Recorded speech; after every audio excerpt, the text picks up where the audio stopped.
Comentaba entonces que hace unos momentos tuvieron la oportunidad de ver el video en relación a lo que es la declaratoria de alerta de género que tenemos en el estado a partir del 25 de junio del 2021. Yo se los voy a dejar aquí en la presentación para tener precisamente un contexto en relación a lo que es esta implementación y el significado de la implementación de la alerta de género. Antes de empezar a hablar precisamente de lo que son los protocolos de atención, creo que es importante que tengamos claro un poquito lo que es el contexto histórico de la violencia contra las mujeres. Aquí quiero ser más específica porque hablar de género implica, según la Organización de las Naciones Unidas, más de 122 géneros reconocidos, pero aquí vamos a hablar específicamente de la violencia contra las mujeres. En ese sentido, tenemos la definición que nos da la Ley de Acceso de las Mujeres a una Vida Libre de Violencia, en la que se define la alerta de género, de violencia de género, como un mecanismo de protección de los derechos humanos de las mujeres que es único en el mundo. Y aquí vamos a prestar especial atención precisamente al tema de los derechos humanos. Y una vez que también podamos identificar este tipo de violencias, como no solamente actos que pueden representar una conducta delictiva que amerita medidas de atención y de protección para las víctimas, pero también medidas de sanción para quien comete este tipo de actos, sino también aquella perspectiva de derechos humanos en donde además de constituirse como víctimas de delitos, las mujeres pueden constituirse como víctimas de violaciones a los derechos humanos. Y esta es la parte importante. ¿Por qué? Porque las violaciones a derechos humanos generalmente la cometen personas o autoridades que están con la función principal de garantizar la protección del mismo. De ahí que podamos entender la violencia no solamente como una serie de acciones, sino como una serie de omisiones que tienen la finalidad con la intención de causar un daño. Y nos menciona también esta definición que consiste en un conjunto de acciones gubernamentales de emergencia para enfrentar y erradicar la violencia feminicida. ¿Cuál es el objetivo que nos marca la ley de acceso en relación precisamente a la violencia de género contra las mujeres? Garantizar la seguridad de mujeres, niñas, y ya desde una perspectiva de la infancia y la adolescencia, en donde tenemos que reconocer no solamente las edades cronológicas, sino las etapas de desarrollo como condiciones de vulnerabilidad, es ampliamos y es garantizar la seguridad de mujeres, niñas y adolescentes. En ese sentido, es lo que nos marca directamente la ley de acceso de las mujeres a una vida libre de violencia. Muy bien. Vamos a ver también un poquito, repito, el antecedente en relación al contexto de Baja California. La alerta de género, a pesar de que fue declarada en el año 2021, ya tenía un acercamiento. Cuando hablamos de alerta de género, cuando hablamos de feminicidio, pues hablamos de una incidencia o un crecimiento sustancial en relación a los casos de mujeres asesinadas. La primera solicitud que se llevó a cabo, el primer acercamiento que tuvimos como entidad federativa, fue en el año de 2015. Y esto fue debido a la visibilización de una alta incidencia de mujeres asesinadas. Fue solicitada por la Red Iberoamericana Pro Derechos Humanos en la administración del licenciado Francisco Vega Lamadrid. Y esta tuvo como consecuencia o como resultado 14 recomendaciones, es decir, 14 omisiones que el Estado no había estado cumpliendo y de las cuales a la fecha se cumplieron 12 y dos quedaron en proceso de cumplimientos. Dos precisamente de las acciones que quedarían para el cumplimiento posterior era uno, la creación de los centros de justicia para mujeres, que a la fecha ya es un centro que está materializado con un enfoque especial y diferenciado precisamente para la atención a mujeres víctimas de violencia. Y otro de ellos tiene que ver precisamente con una protocolos de capacitación permanente para los y las servidoras públicas, ¿verdad? desde las medidas no solamente remediales, sino preventivas. Me voy a pasar a la siguiente diapositiva. Y vamos a ver aquellos casos que dieron origen a la solicitud y a la alerta de género. Repito, aunque estamos hablando de una alta incidencia de mujeres asesinadas, ¿verdad? En relación a periodos anteriores, los casos que detonaron ese primer acercamiento, esa solicitud hecha por esa red feminista, esa red iberoamericana de la ciudad de Tijuana, fueron el caso de Delia Isabel Verdugo. Posiblemente la tengamos identificada como una de las mujeres que fue asesinada por un joven y posteriormente fue desmembrada. El caso de Isabel Verdugo, pues, causó conmoción porque primeramente tuvo una solicitud de búsqueda y después fue determinada como persona desaparecida. Y aquí es muy importante empezar a establecer la correlación que había precisamente con el delito de feminicidio y con el delito de desaparición de personas, que fue precisamente como esta Comisión de Atención a Víctimas, anteriormente una dirección ejecutiva, una dirección administrativa de una Procuraduría General de Justicia del Estado empieza a tener contacto. ¿Verdad? También tuvimos el caso de Karen Ahumada, una joven que tenía un antecedente de violencia durante el noviazgo, que en su momento dentro de una disputa familiar, en una fiesta, en un ambiente de fiesta familiar, pues es violentada a la vista de padres, a la vista de familia en general, y que posteriormente llama a una plataforma para efectos de que la trasladaran a su casa, lugar en el que se trasladaron también los agresores, fue asesinada y en su momento el conductor de Uber fue responsabilizado. Se utilizó pues un modus operandus también por demás violento, primeramente también pues reportada como desaparecida. Y por último, estamos hablando de los casos específicos aquí de Mexicali. Estamos hablando del caso de la niña Lisbeth, una niña de 12 años que fue violentada sexualmente por un vecino, que en su momento también fue reportada como persona desaparecida y que, bueno, posteriormente, gracias a una investigación por parte de la Procuraduría General de Justicia del Estado, encuentran como un punto de investigación, una llamada telefónica. Esta niña fue violentada, repito, sexualmente, asesinada y enterrada en el patio trasero de su agresor, un vecino dentro de la misma colonia.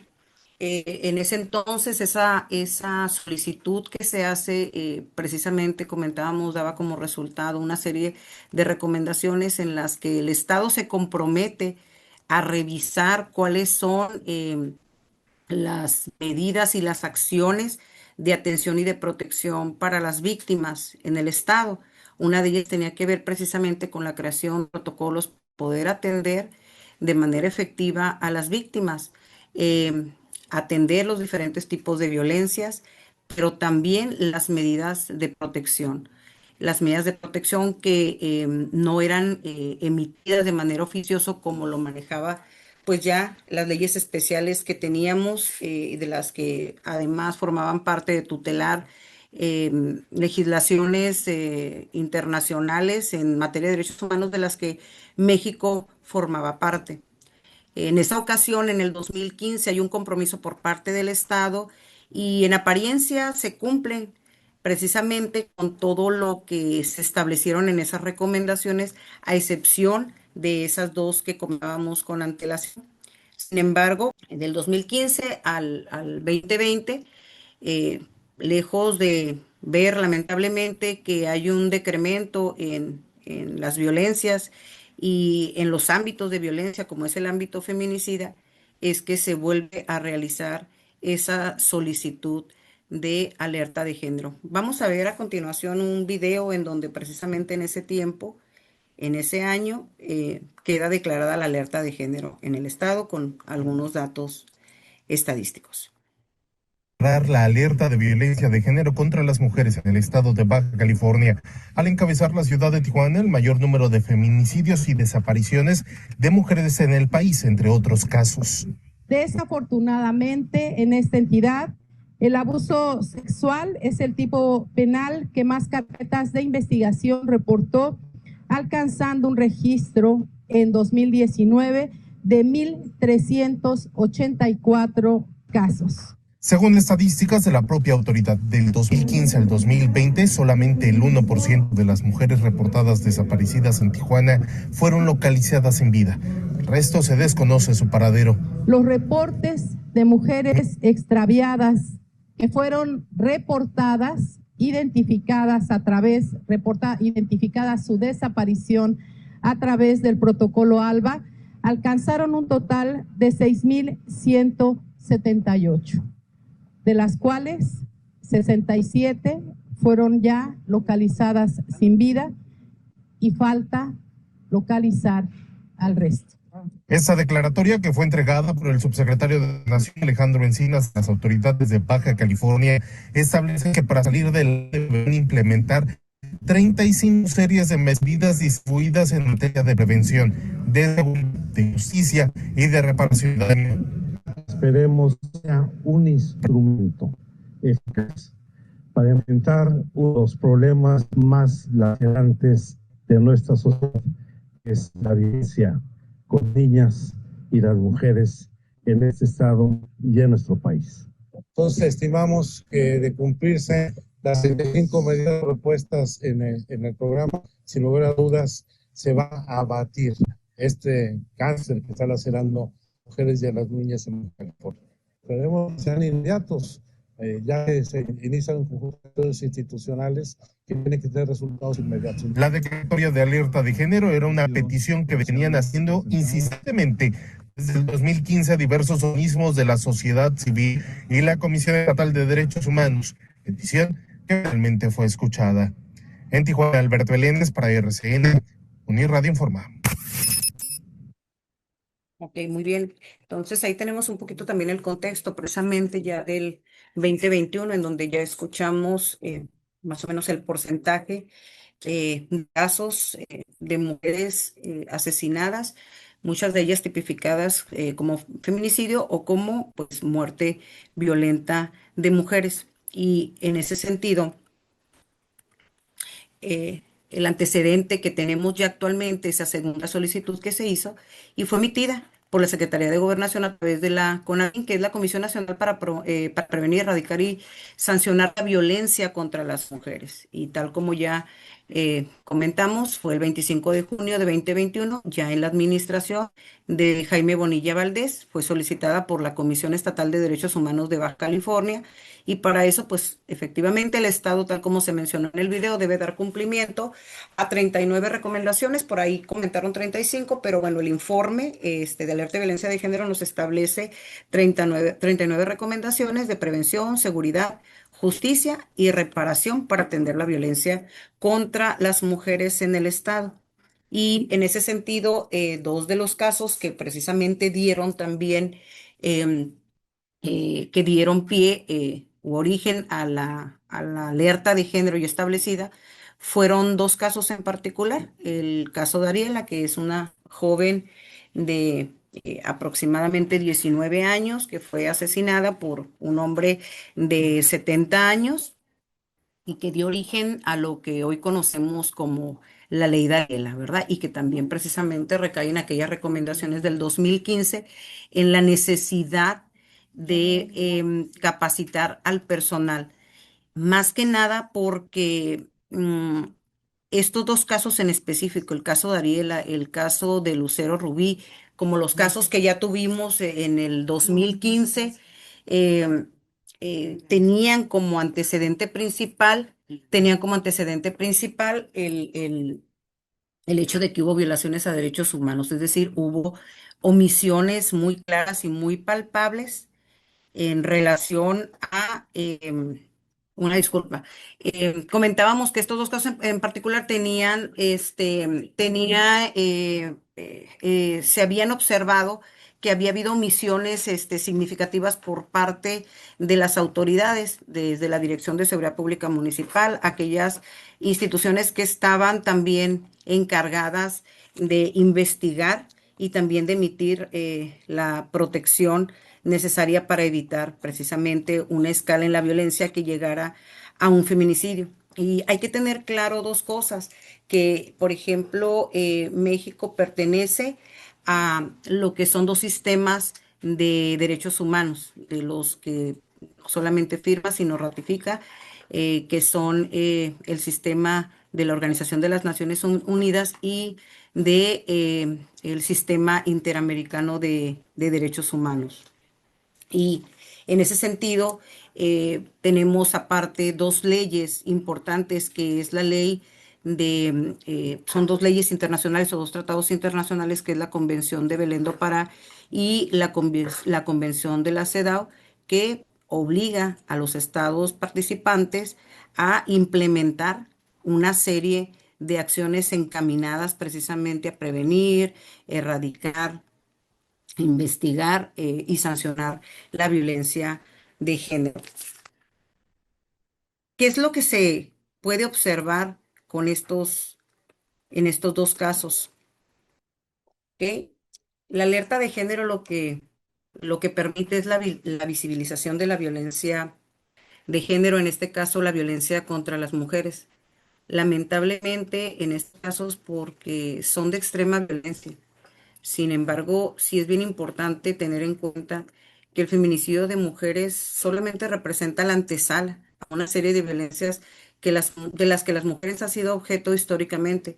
pero que han sido normalizadas y han sido naturalizadas. Como antecedente jurídico, ya tenemos o hemos mencionado que pues tenemos estas dos instancias de las que México forma parte.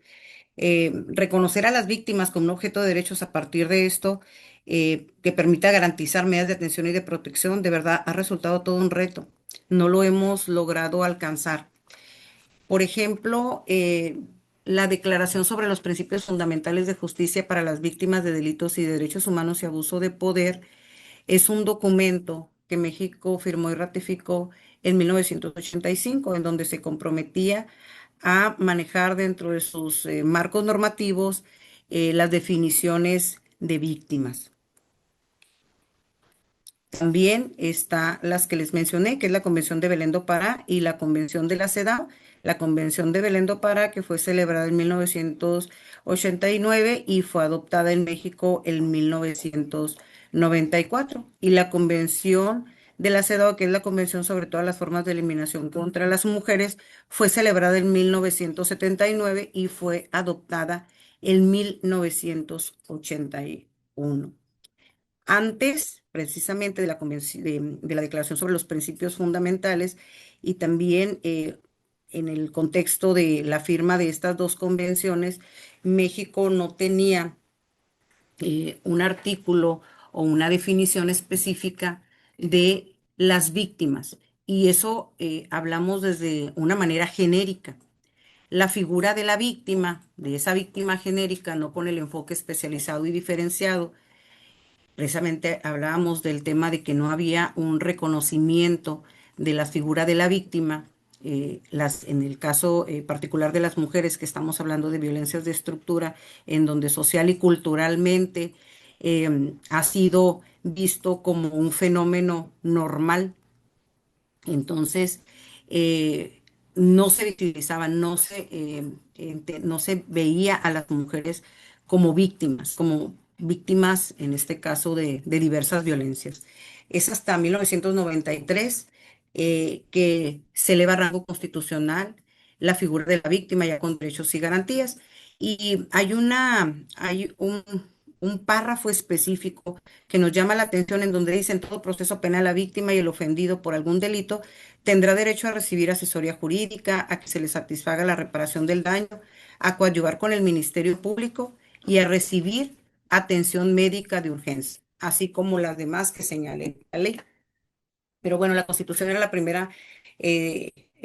primer marco jurídico que nos hablaba precisamente en relación a las víctimas, y en ese sentido los daños que reconocía la Constitución y también posteriormente nuestros códigos penales eran daños de naturaleza física, ¿sí? O también daños materiales.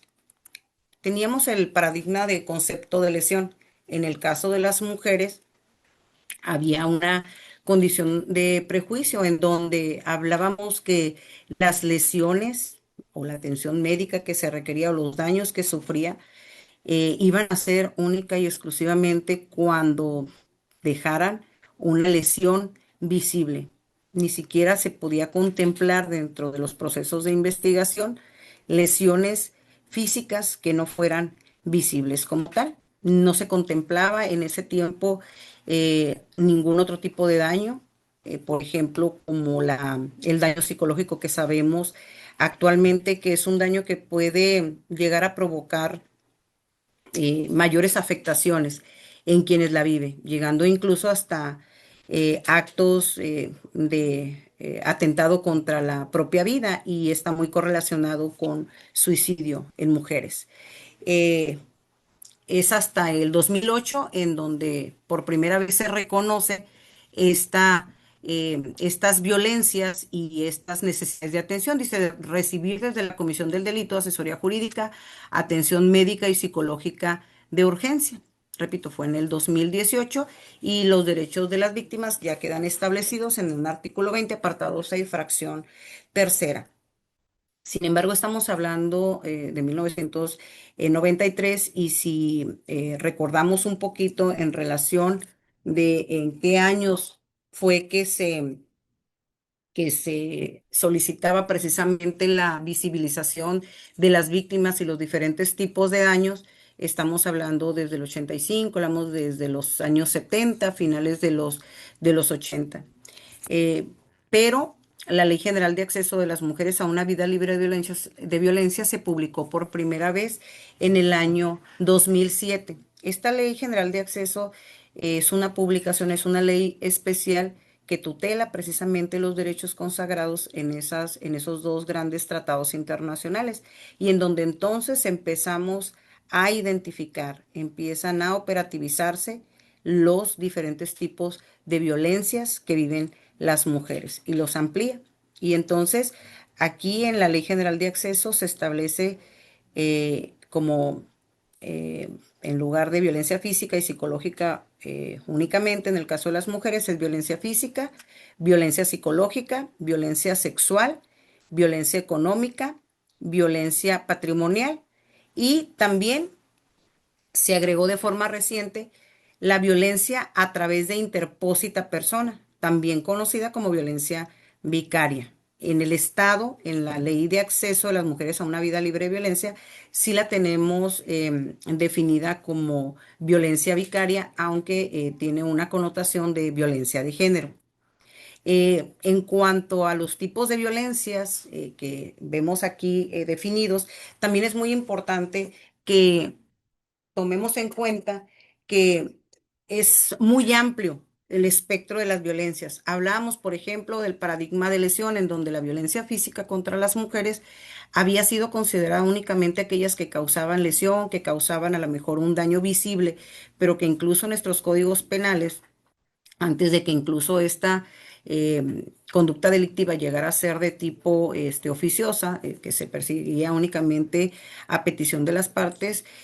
cuando encontrábamos, por ejemplo, que eran de menos de 15 días en sanar, no tenían una importancia significativa para poder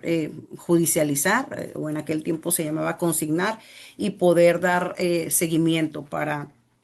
una, un acceso a la justicia de las mujeres. Si eran de menos de 15 días en sanar, prácticamente eran desestimadas, ¿verdad?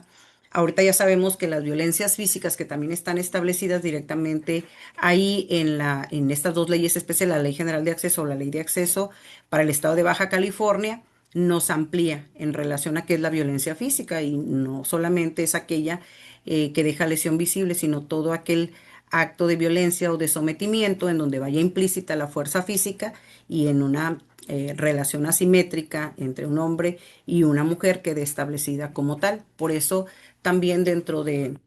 los procesos de investigación podemos ver las tipificaciones como violencia, si se da en el contexto familiar, por ejemplo, violencia familiar y lesiones.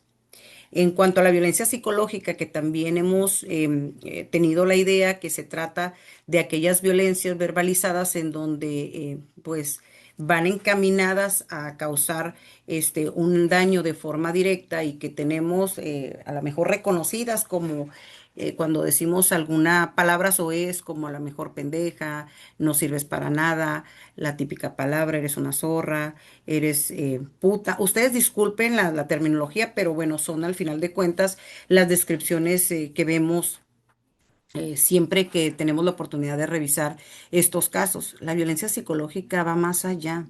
tiene que ver con una descalificación, una minimización en relación a las características de las mujeres. Hablamos, por ejemplo,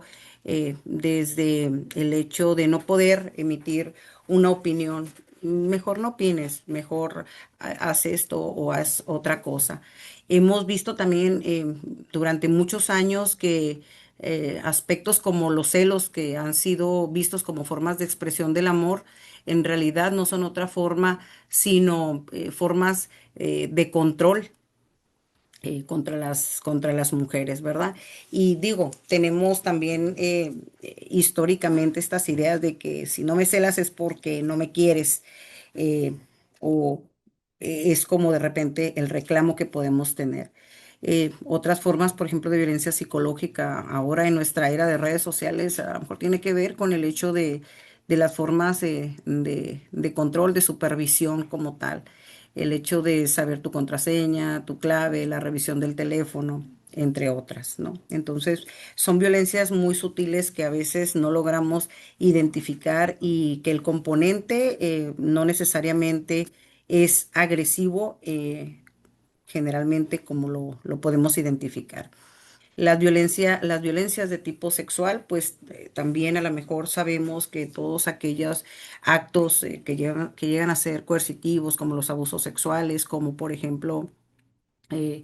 las violaciones, los hostigamientos sexuales, que también hasta hace poco no entraban dentro de conductas conocidas como graves, incluso entraban también dentro de nuestros marcos jurídicos como delitos de querella. El mismo abuso sexual cuando se comete contra personas mayores, que son esos tocamientos en zonas erógenas, en personas que no son niñas, niños y adolescentes, son consideradas, por ejemplo, como de querella. Y es importante manejar que todas aquellas conductas que son actos de violencia, pues tienen un componente de asimetría, de control y poder. Entonces, la violencia sexual también tiene que ver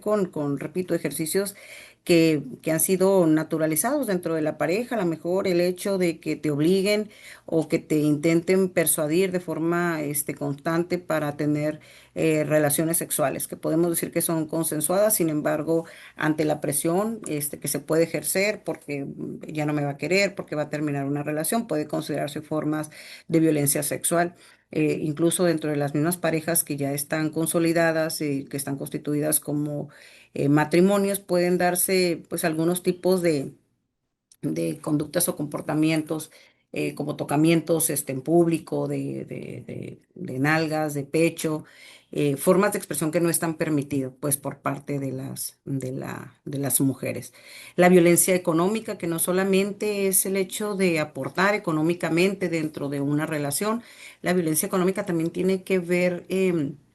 con los procesos de manipulación que llegan a existir para efectos de no permitir que las mujeres administremos pues el dinero dentro de la relación, ¿verdad? Porque hay una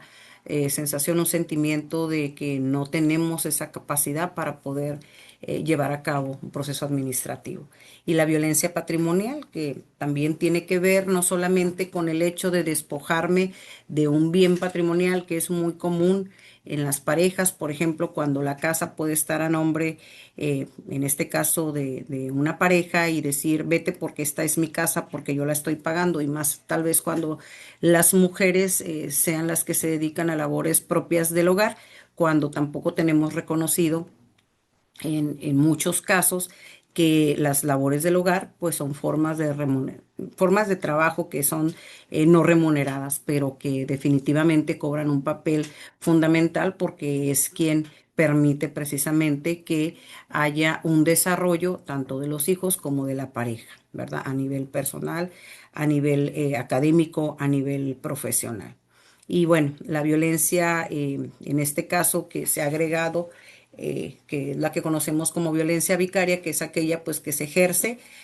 Vamos a manejarlo en este sentido porque está considerado como una violencia de género, aunque no necesariamente es cuando hablamos que se lleva a cabo un daño hacia las mujeres, pero utilizando en este caso a un tercero que generalmente pues llegan a ser los hijos, ¿verdad? Poner en contra de las madres de familia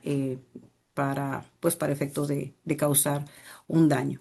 Y estas violencias, esta identificación de las violencias, pues se han venido ampliando también conforme vamos teniendo un desarrollo de tipo social, de tipo tecnológico. Ya la ley de acceso de las mujeres a una vida libre de violencia, pues reconoce otros tipos de violencia de las que ya conocemos actualmente, como la física, psicológica, sexual, económica, patrimonial. Conocemos otras como las violencias obstétricas, que son las que se dan dentro de los hospitales, ¿verdad? Cuando las mujeres se encuentran en un proceso de gestación. La violencia digital, que es la que vemos en medios, en medios digitales y que también aquí dio pie, por ejemplo, el delito al delito eh, se me fue el nombre del delito como tal, es un delito en donde es contra la integridad, intimidad y la imagen. Y tiene que ver con el hecho de que en un ambiente, por ejemplo, de confianza, una pareja pueda compartir no sé, desde videos, por ejemplo, de intimidad, y una vez que se concluye con esta relación o se pretende concluir con esta relación, pues hay una amenaza y un cumplimiento incluso de la exposición de esos videos o mensajes, ¿verdad? Entonces, este tipo de violencia también ya se tiene tipificada, delitos contra la intimidad y la imagen. Hay que recordar que anteriormente este tipo de delitos, cuando se utilizaban medios digitales, estaba considerado únicamente como pornografía infantil en los casos en los que se involucraban niños, niñas y adolescentes, pero cuando la persona era mayor de edad, precisamente por ese componente que no reconocíamos, que era estas persuasiones, estas formas de control y poder no eran considerados como delitos. Se decía, bueno, pues es que las mujeres son las que consienten, entre comillas, que consienten con este tipo de actos, sin embargo, no consienten la reproducción de su misma intimidad. La violencia mediática, que bueno, es la que vemos que en la que se descalifica, se puede llegar a descalificar a una mujer a través de medios, pues de diferentes medios, puede ser impresos, puede ser también a través de redes sociales, adjudicándole características, por ejemplo, en relación a la reputación o no que puede llegar a tener. También se da dentro de los ámbitos políticos para descalificar la capacidad que tienen las mujeres. Y ya a partir del 2023 está establecido en el Código Penal de Baja California la violencia vicaria. Esta violencia que comentábamos mm, se daña, en este caso a las mujeres, generalmente a las madres o a las cuidadoras, a través del daño de los hijos para generar pues una opinión desfavorable. Y también había que reconocer que estas violencias, generalmente llamamos violencia contra las mujeres, pero tenemos que empezar a ampliar los vocabularios para poder identificar que las mujeres no solamente sufren violencia, sufren diferentes tipos de violencia y que estos se desarrollan en diferentes también tipos de ámbitos. Los ámbitos que nos reconoce tanto la Ley General de Acceso como la Ley de Acceso de las Mujeres a una Vida Libre de Violencia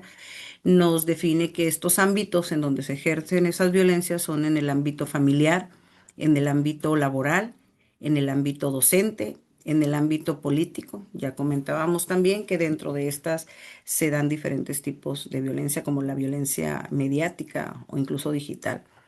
eh, la violencia institucional, que aquí hablamos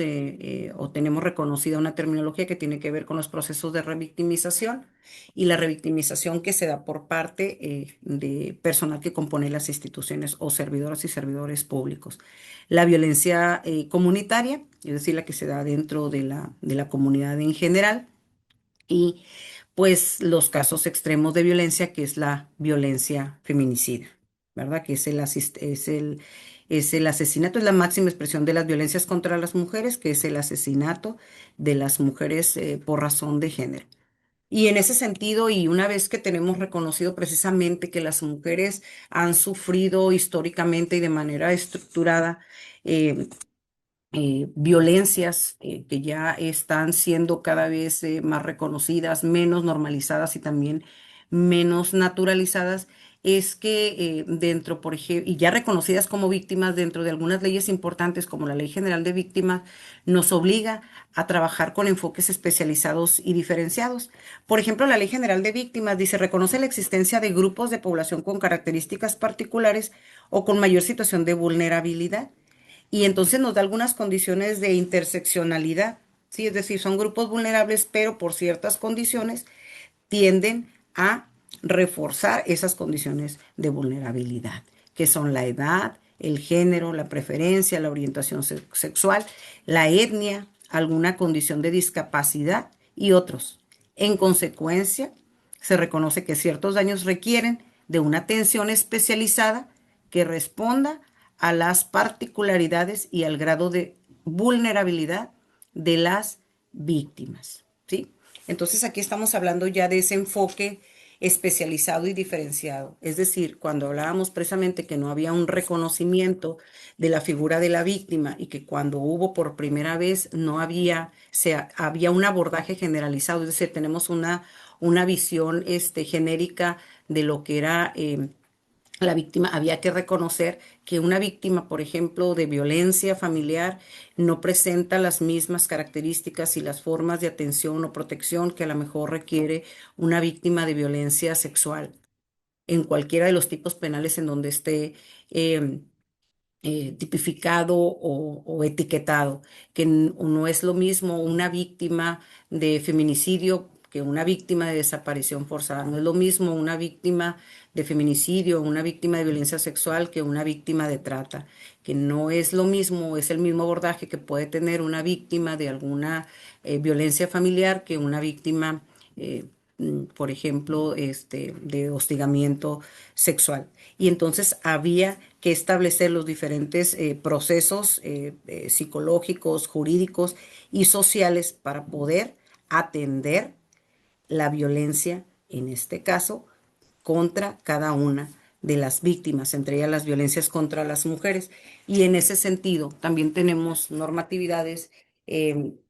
como la norma oficial mexicana, que es una norma en materia de seguridad, perdón, de salud, que es la NOM 046, y en las que hemos tenido que reconocer que la violencia contra las mujeres es un problema de salud pública, no es un problema únicamente individual, es decir, no solamente causa un daño a quien la vive de manera directa, sino que tiene un impacto entre lo que vienen siendo los sistemas primarios, como son la familia, pero también tiene un impacto de tipo social, que estas violencias tienen consecuencias que no solamente son físicas, sino que también llegan a ser psicológicas y que, repito, también tienen un impacto de tipo social y comunitario. Tenemos que reconocer, también tuvimos o hemos tenido que reconocer que existe una relación asimétrica de control y poder. ¿Qué significa esto? Comentábamos, por ejemplo, que antes del 2016 el delito de violencia, por ejemplo, familiar, era un delito que se seguía de querer, es decir, a petición de la parte. Incluso había procesos de solución de algo que no se consideraba un delito como tal, sino podía considerarse como un conflicto, que eran los procesos de conciliación. en donde la mujer en presencia de su pareja, que era el que ejercía la violencia, podía y tenía la facultad de otorgar un perdón. ¿Por qué? Porque no había un reconocimiento de que ante la presencia de un agresor, la sola presencia ya representaba un acto de intimidación. Es por eso que en la actualidad los procesos de mediación, para que se puedan llevar a cabo, tiene que haber igualdad de circunstancias. Y en todos los casos de violencia, en todos, sin excepción, no puede haber una relación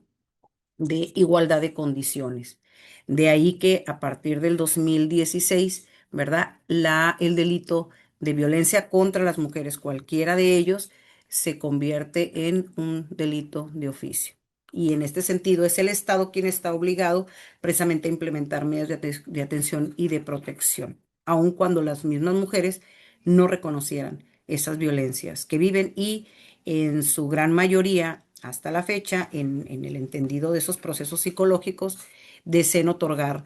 perdón. Tenemos que reconocer que existe ese proceso, precisamente que comentábamos ahorita, que tiene que ver con ese ciclo de violencia en el que las mujeres pasan por diferentes etapas y que precisamente por la violencia histórica que se ha vivido, por la naturalización social y cultural que tenemos, minimizamos, le quitamos la gravedad y en eso a las mujeres les lleva la vida, ¿verdad? También la espiral de la violencia, también son nuevos nombres o conceptos que se le dan precisamente a estos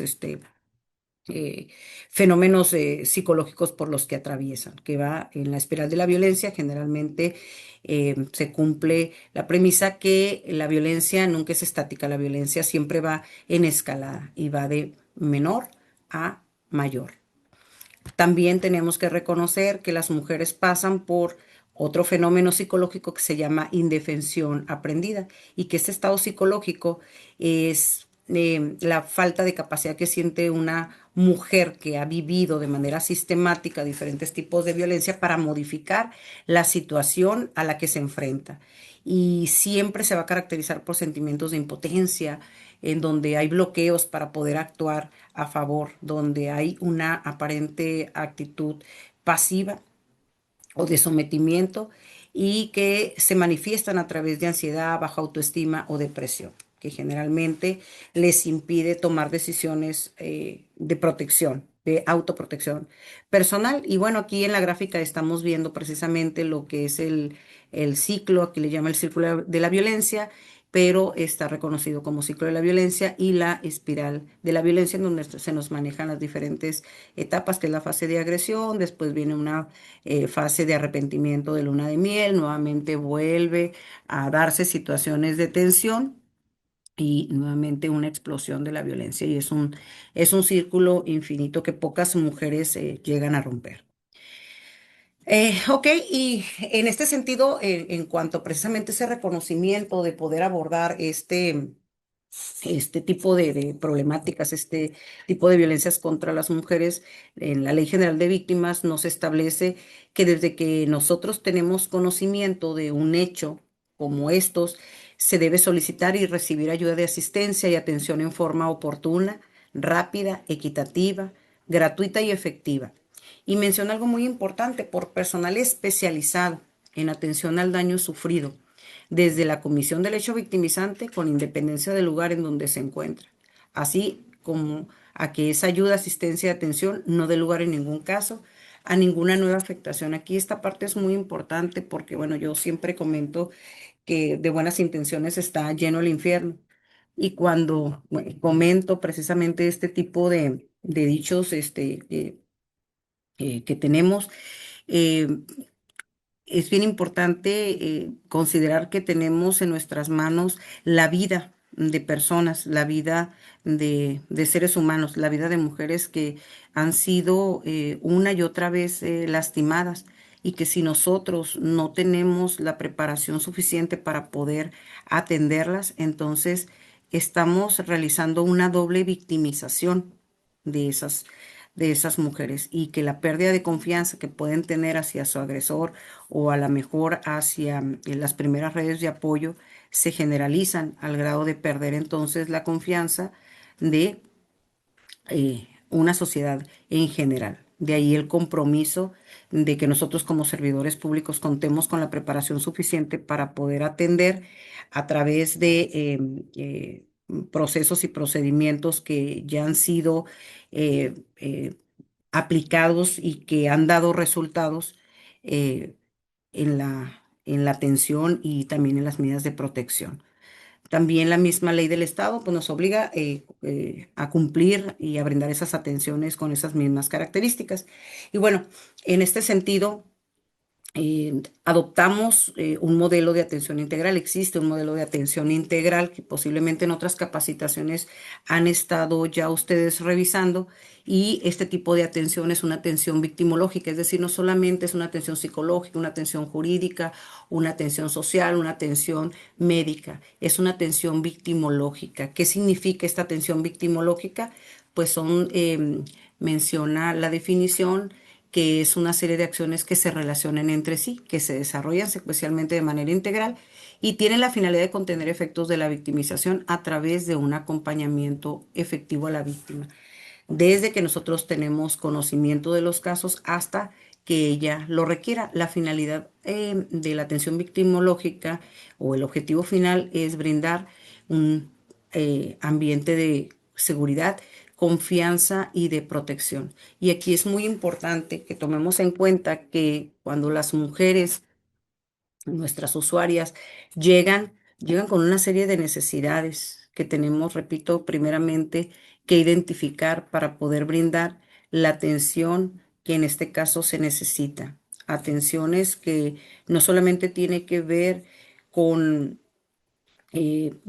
un daño de tipo físico, una atención de tipo psicológica, necesidades de tipo social, como el hecho de que no tengo a dónde vivir o me tengo a dónde ir, pero no quiero estar ahí porque él tiene conocimiento de que yo me encuentro y entonces constantemente va, me molesta o bien sabe dónde trabajo.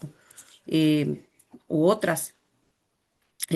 hay necesidades específicas que tenemos que aprender a valorar para efectos de ir disminuyendo precisamente los impactos que éstas tienen. Y no solamente son las medidas de atención, sino también las medidas de protección. Nosotros podemos intentar atender y disminuir los efectos, si, por ejemplo, psicológicos. Sin embargo, ¿cómo puedo yo lograr un estado de restablecimiento emocional a través de síntomas de ansiedad cuando salgo de aquí? Tengo al agresor en este caso esperándome o constantemente me está llamando a mi celular, amenazándome a mí, mi integridad física, mi vida o con quitarme a mis hijos. ¿Sí? Tienen que ir de la mano las medidas de atención y las medidas de protección. En este caso, existen instituciones a las que cuando nosotros desde el ámbito de nuestras competencias tengamos conocimiento y no sepamos a lo mejor cuál es la ruta específica que hay que seguir, existen algunas áreas como la Comisión Ejecutiva de Atención Integral a Víctimas, que aunque atienden delito diverso, el grueso de la población que se atiende es mujeres, niños y adolescentes, y en los delitos de violencia familiar, delitos de tipo sexual. Actualmente también hemos ampliado en temas que tienen que ver precisamente con violencias contra las mujeres, como los delitos de trata. Colaboramos con comisiones interinstitucionales de trata, pero también atendemos casos de desaparición de personas y feminicidios, que son los temas que actualmente se han venido disparando. El Centro de Justicia para Mujeres, este centro que ya está operando, primeramente en Tijuana, ahorita ya durante lo que es este año, ya se cuenta con un centro de justicia para mujeres que trabaja específicamente ese tipo de casos y que también a su vez maneja albergues temporales o de tránsito para aquellas mujeres que presenten situaciones de riesgo o que por la percepción que hay de riesgo deseen salir de su casa y tener mayor protección. Y Mujer, ahora conocida como Secretaría de las Mujeres, que también trabajan este tipo de atenciones y trabajamos pues de manera colaborativa o interinstitucional para efectos de poder ir satisfaciendo las necesidades. Y pues también CABIM, que es un centro de atención de violencia familiar, es el único especializado que tenemos en el estado y opera en Mexicali, tiene un centro de operación también en Tijuana y de forma reciente en la ciudad de Ensenada. Entonces son instituciones a las que en un momento dado podemos recurrir. En el caso particular de esa atención que se le brinda, por ejemplo, a las mujeres, cuando llegan a esas instituciones, esos modelos, pues garantizan la atención de primer contacto con la víctima. En esa primera entrevista que se realiza a través de trabajo social, se contemplan tres aspectos fundamentales que tienen que ver precisamente con la identificación de necesidades especiales que ponen en riesgo a las víctimas, ¿ok? Tiene que ver también con la evaluación de situaciones de riesgo. En este caso, saber si se han emitido órdenes de protección para salvaguardar la integridad física, psicológica y la vida de las mujeres. Y pues la tercera obviamente tiene que ver con el seguimiento efectivo una vez que se identifica para el acompañamiento, es decir, llevar de la mano aquellas instituciones, aquellas organizaciones que nos garanticen la satisfacción de esas necesidades específicas. Entonces, estas son de las primeras funciones que tiene el área de trabajo social.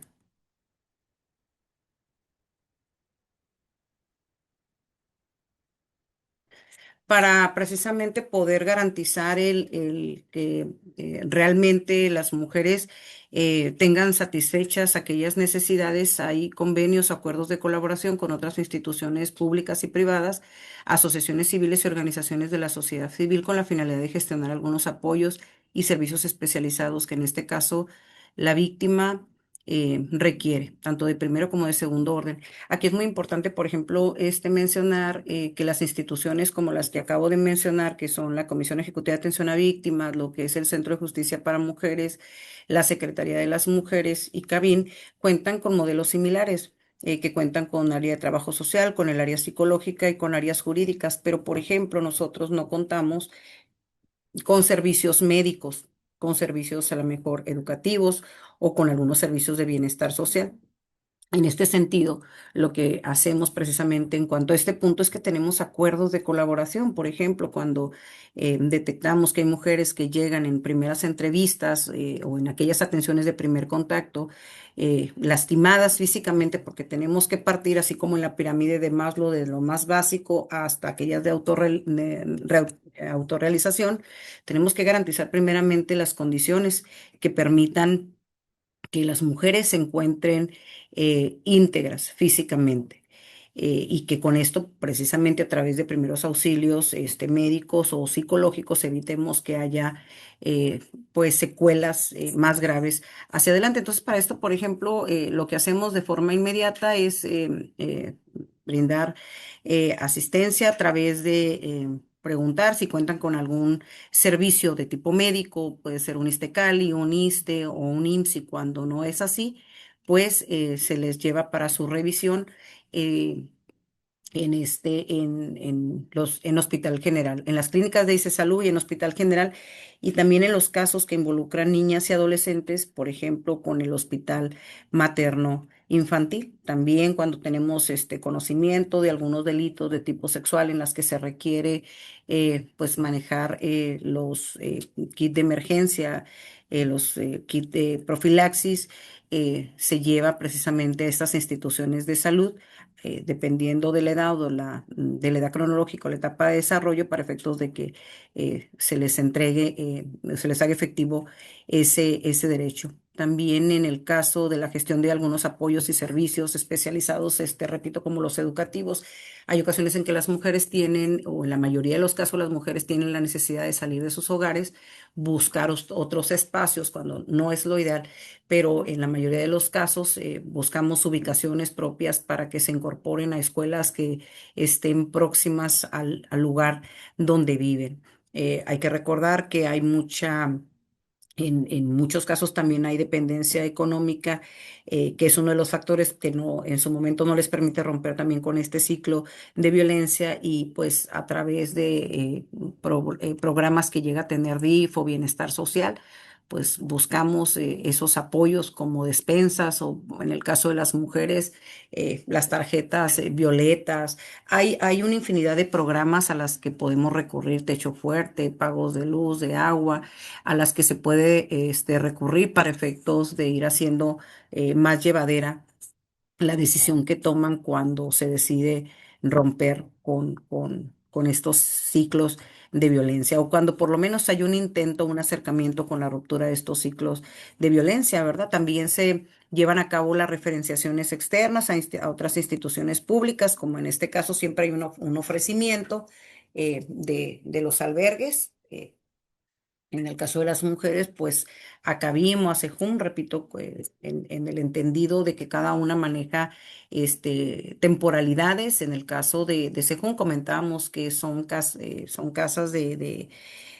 tránsito y que no deben exceder un tiempo determinado, aunque llegan a ampliarse, ¿verdad? Y en este caso ya hay una colaboración, un acuerdo con ellos para que 24/7, en cuanto tengamos conocimiento de un caso, se les pueda brindar esta protección.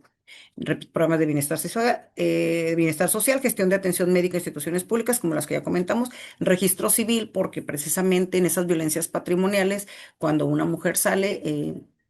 no se viene sin sus documentos o bien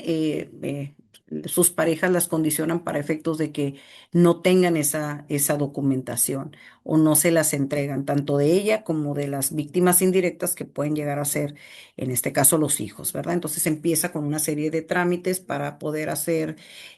gestiones para actas de nacimiento y identificaciones oficiales como la del INE, que puedan generarles también haya condiciones de realización personal más adelante, ¿no? Bueno, ya comentamos, dije estatal y también cuando trabajamos con o que identificamos algunas condiciones de trastornos asociados a la victimización, como las depresiones, los trastornos generalizados de ansiedad, como el estrés postraumático, el estrés agudo, entre otros, podemos trabajar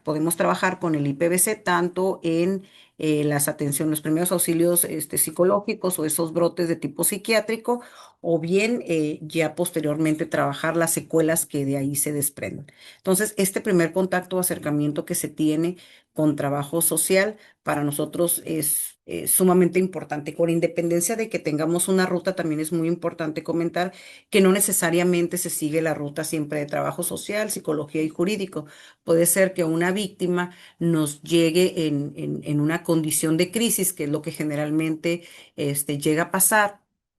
Entonces, nosotros trabajamos primeramente algunos aspectos de contención para efectos de poder garantizar una estabilidad psicológica, emocional, que le permita funcionalidad para entonces empezar a trabajar con necesidades de segundo orden y con pues, sistemas de protección que no pongan en riesgo su integridad física y su vida. La atención psicológica que nosotros brindamos y ya con esos enfoques especializados y diferenciados, es una de ellas, son las asistencias que nosotros como área psicológica realizamos en las tomas de declaraciones infantiles, donde nosotros ya participamos directamente dentro de los procesos de investigación que llevan a cabo las procuradurías o en algunos casos, pues las direcciones de niños, niños y adolescentes en riesgo delictivo, porque muchos de en algunos casos que nos llegan, pues son niños que no son, penalmente, puedan tener o considerados, ¿no? Como entes, delictivos, que son de los 12 años hacia abajo. Entonces, la participación que nosotros tenemos son esas asistencias, que no es solamente ir, sentarnos, sino que nos movemos a través de los modelos especializados en las tomas de declaraciones infantiles que emite pues, el gobierno federal a través de lo que es la ODI, que es la Oficina de los Derechos de la Infancia. Entonces, aquí es importante que empecemos a tomar en cuenta que para efectos de poder llevar a cabo las prácticas tenemos pues que empaparnos y especializarnos y certificarnos en las atenciones durante las asistencias a los niños con todo lo que nos marca el mismo protocolo. También brindamos asistencia a mujeres que por la condición de vulnerabilidad psicológica solicitan el acompañamiento en las diferentes participaciones del procedimiento de investigación, pero también ya una vez que sus carpetas son judicializadas. Aquí ha sido un reto constante porque a pesar de que el delito de violencias contra las mujeres llegan a ser delitos oficiosos por el solo hecho de ser personas que se consideran adultas. A veces tanto el Ministerio Público como los jueces no permiten o no permitían, aunque todavía tenemos casos, la participación de las asistencias, incluso los mismos protocolos de niños, niños y adolescentes en donde no se permite por temas de revictimización que un agresor esté frente a la víctima por esas condiciones que comentamos de vulnerabilidad y de relaciones asimétricas de control y poder. En las mujeres pasa lo contrario, a pesar, repito, de que ya tenemos una norma oficial mexicana que nos habla de todas las características que implica el síndrome de la mujer maltratada, que el ciclo de la violencia, la espiral de la violencia, donde precisamente nos habla de esa faltas de condiciones de igualdad y que con independencia de que sean personas pues consideradas como en una etapa de desarrollo de la adultez, pues hay un proceso de sometimiento que les genera miedo, incertidumbre, culpa eh, y bueno, pues temor. Y sin embargo, vamos accediendo cada vez más a que haya esta asistencia en esos procesos e incluso los acompañamientos, que nosotros estemos ya de manera directa cuando ellos estén llevando a cabo pues el desahogo de alguna diligencia que va encaminada precisamente al acceso a la justicia, a la búsqueda de la justicia. Dentro de las atenciones que nosotros manejamos, pues obviamente es la atención psicológica, que es la intervención en crisis, donde trabajamos modelos breves que permitan cierta funcionalidad para efectos de que puedan ir avanzando en sus procesos de atención, de investigación y de protección. Estas atenciones pueden ser individuales, en donde se trabaja, repito, con modelos de atención de intervención en crisis, que son modelos de 8 a 12 sesiones, pero que eso no significa que si estamos viendo que las mujeres siguen presentando secuelas, que sin duda las siguen presentando, se hagan referenciaciones para efectos de que continúen con esos procesos en los que se tiene que ir trabajando y se logre el que ellas puedan por fin tomar decisiones encaminadas a salir de las violencias por las que viven y a no repetir patrones. Estas no son otra cosa sino medidas que dan garantías de no repetición. Y pues también trabajamos de manera grupal, es que se ha observado que son técnicas muy efectivas a través de pues, enfoques que llegan a ser cognitivos conductuales, es decir, un conocimiento en relación a lo que implica un proceso psicoeducativo, de lo que implican las violencias, cómo las viven y empiezan a generar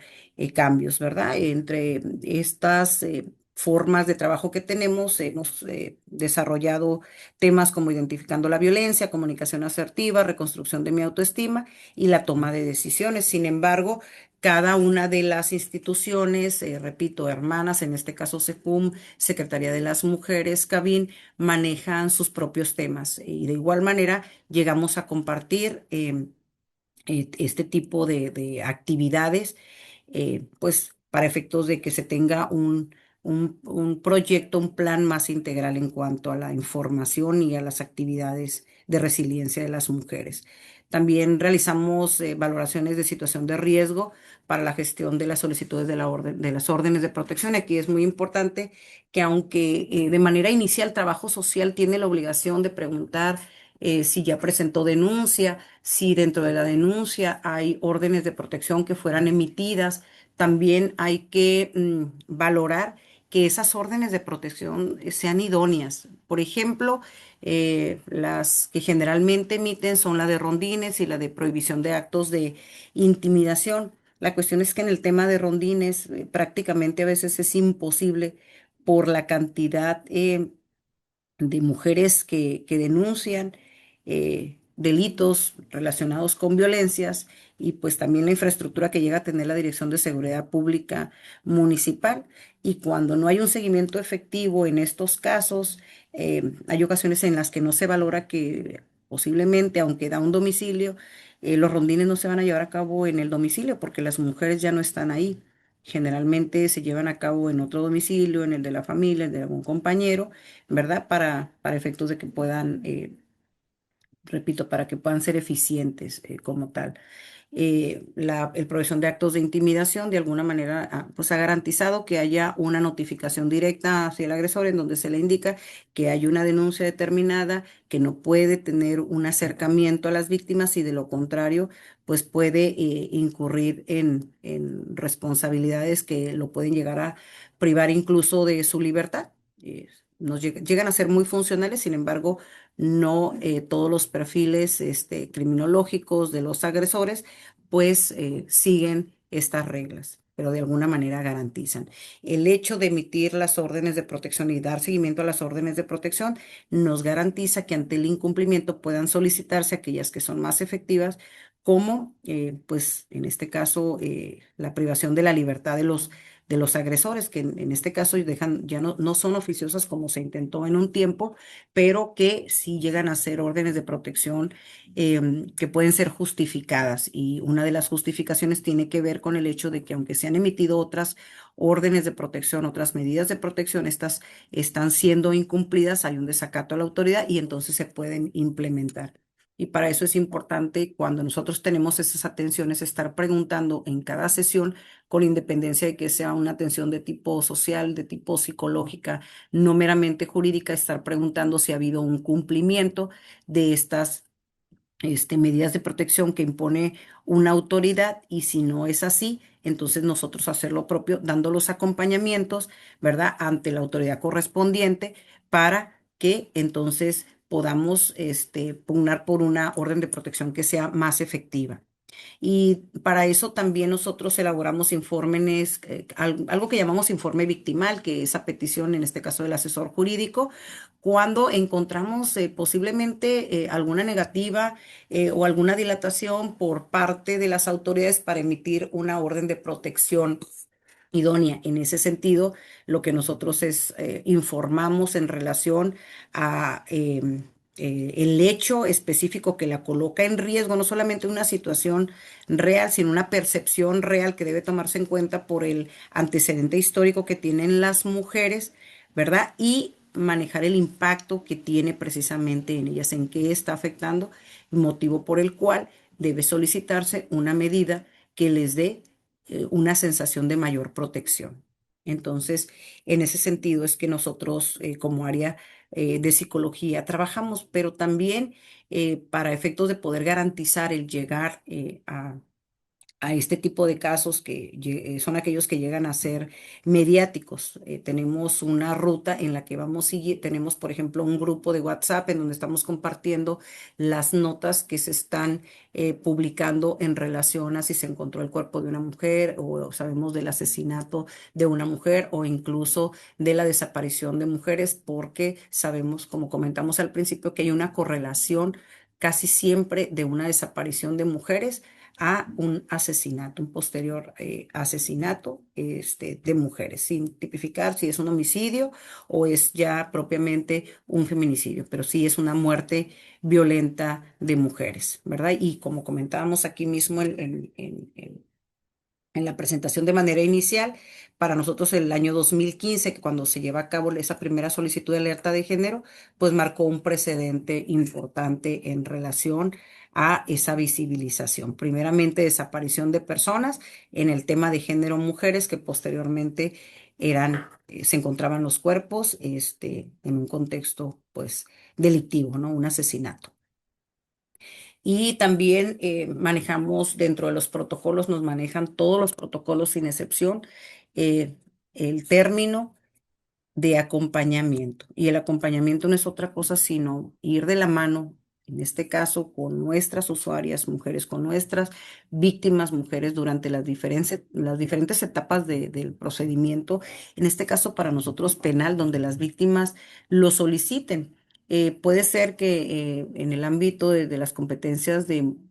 muchos de los servidores públicos aquí no tengan esa connotación de investigación. Sin embargo, ya tenemos que trabajar todas las instituciones de manera preventiva.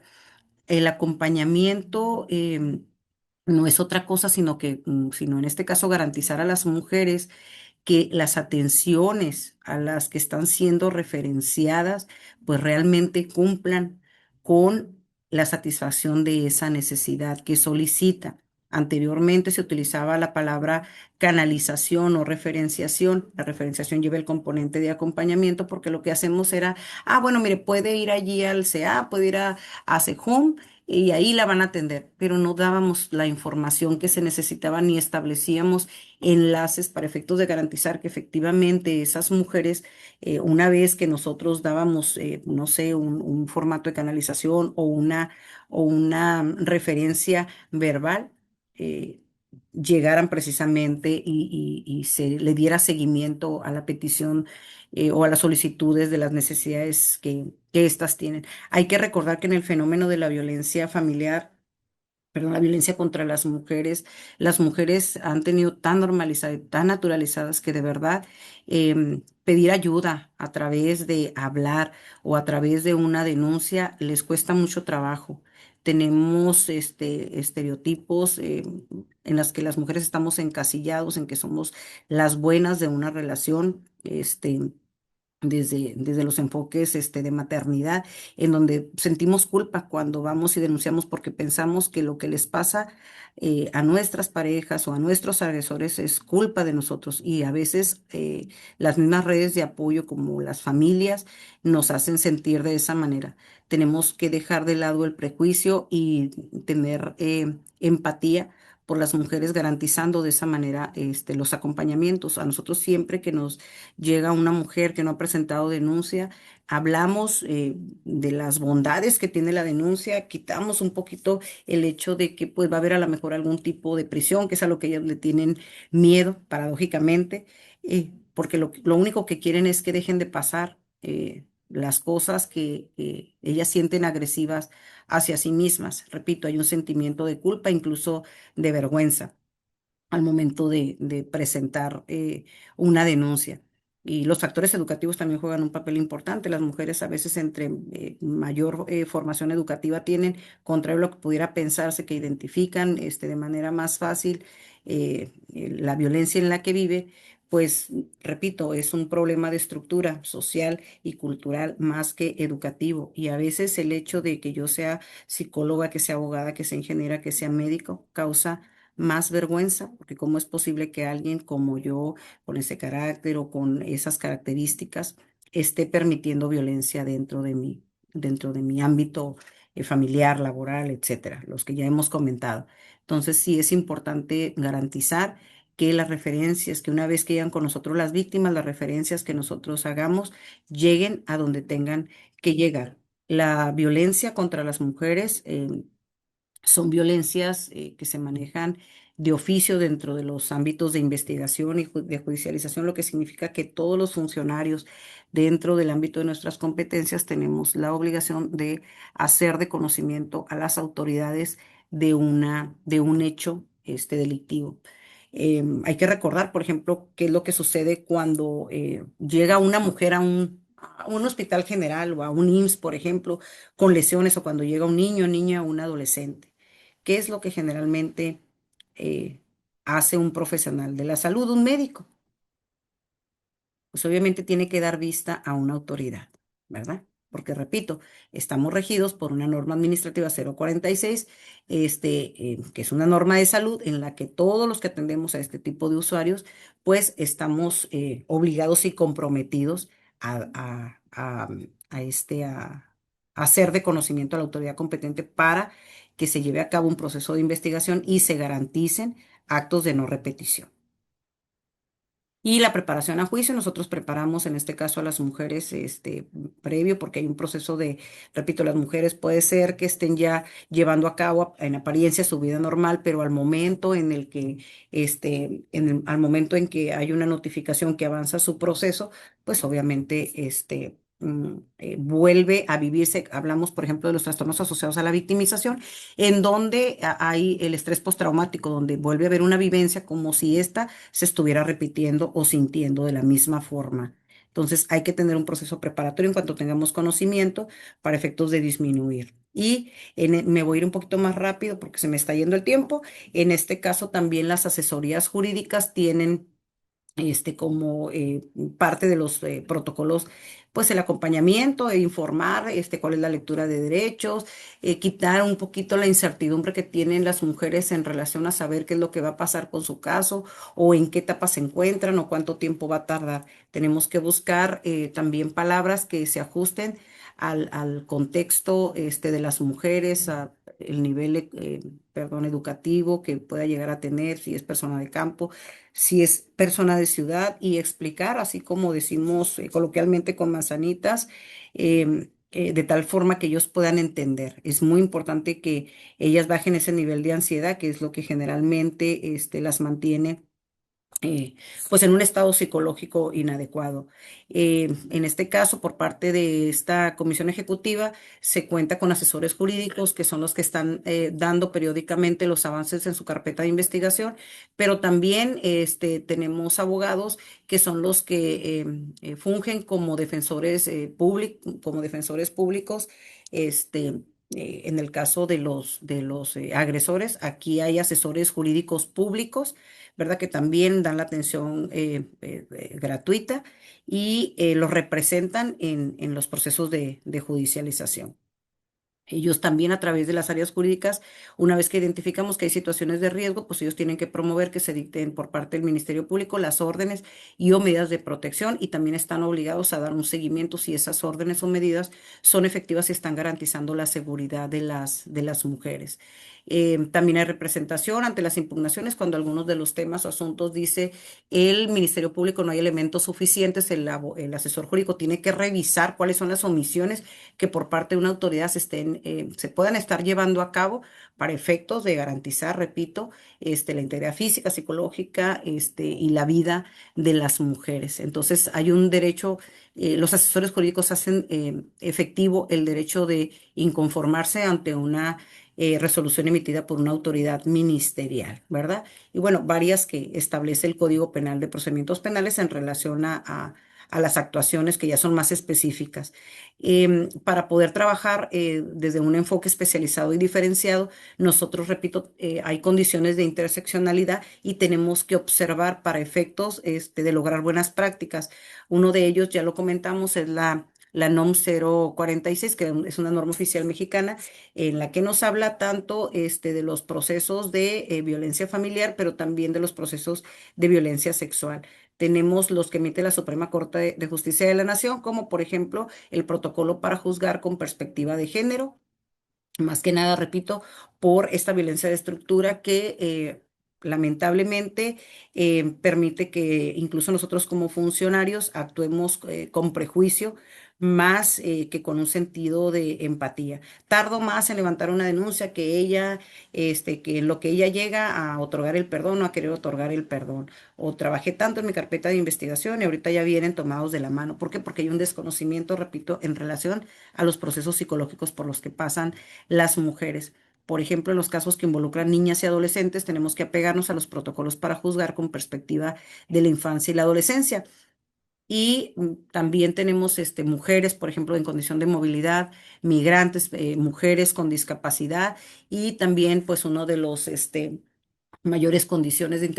interseccionalidad, que son mujeres, por ejemplo, de pueblos y comunidades indígenas. Y en ese sentido sí tenemos que ser muy puntuales en la observación de esos protocolos para poder atender sin tener una violación de los derechos que como personas, como mujeres, como niñas, tienen, ¿verdad? Entonces, estas son algunas de los protocolos. que podemos consultar dentro de la Suprema Corte de Justicia para efectos de las actuaciones que vayamos teniendo con mujeres en las diferentes condiciones interseccionales que manejamos. Y bueno, pues con esto concluyo mi participación.